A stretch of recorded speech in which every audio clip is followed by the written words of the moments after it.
Hello and welcome to the May 2025 edition of SPS Global Insights Report, intended to inform you of critical incidents around the world relating to kidnap, ransom, extortion and piracy.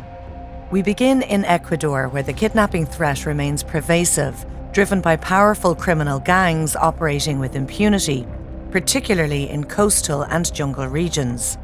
Between January and March 2025, authorities recorded 10 official kidnap for ransom cases and over 1,700 disappearances, with Guayaquil emerging as the epicenter of this violence.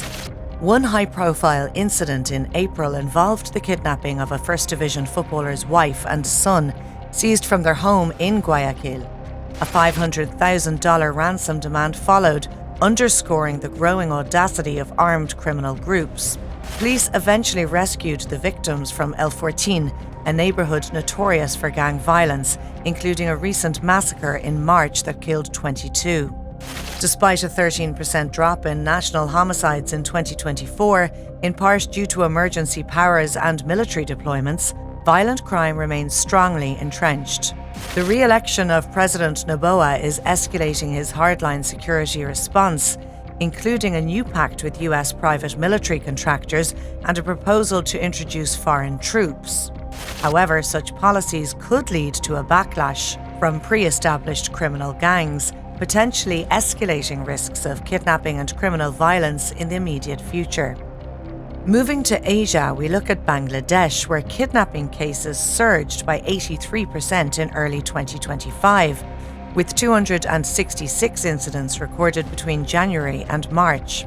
Dhaka alone accounts for over 20% of these cases, as the country reels from ongoing political upheaval following the ousting of former Prime Minister Sheikh Hasina last year.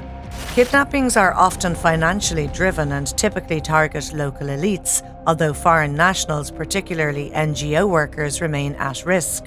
In the border region near Myanmar, threats have escalated, with Burmese militants kidnapping fishermen and launching drone attacks on Rohingya crossings.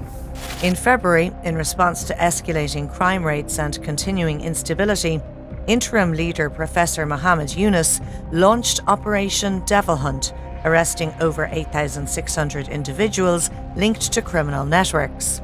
Despite this, April crime rates showed no immediate decline, with 88 new kidnapping cases reported, highlighting persistent insecurity.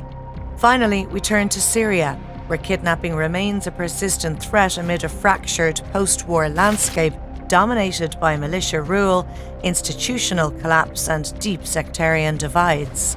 From January to May 2025, over 15 armed groups have been implicated in kidnapping incidents, ranging from political detentions by the Syrian Democratic Forces in the northeast to violent home raids in Afrin by Turkish-backed militias, with 87 cases documented early this year alone.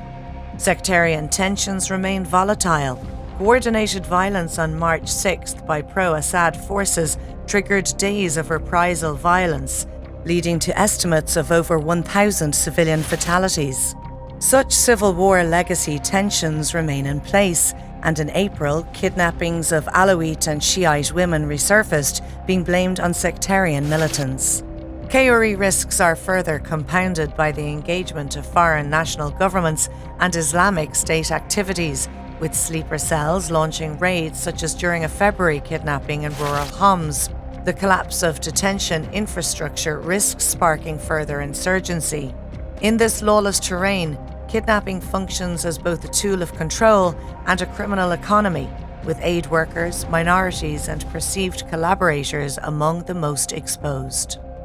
We hope our SPS Global Insights report has been of value and urge you to read the full report for a comprehensive overview of the SPS Kidnapping, Piracy and Ransom Bulletin.